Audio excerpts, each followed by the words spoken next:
एक तो आप ऑफिस नहीं आए, ऊपर से आप सीधे घर चले आए। तीसरा, आप किसी की जमीन पे कब्जा कर रहे हैं। ये इलीगल है, ये नहीं होगा। अरे रिजवान साहब, फाइल मत रखिए, जरा खोल कर तो देखिए, शायद कोई हाथ निकल आए। तो मैंने चेक किया।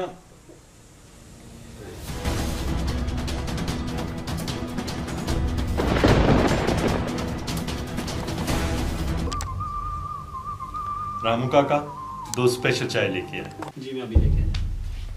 रिजवान साहब, अब तो मेरा काम हो जाएगा ना?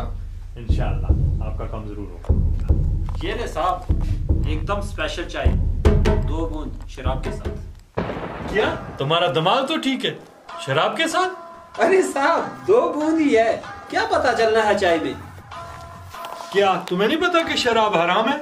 अरे साहब, आपको ये तो पता है कि शराब हराम है, आपको ये नहीं पता कि रिश्वत भी हराम है।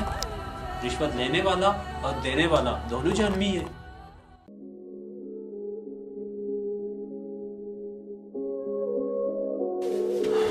अरे वकील साहब,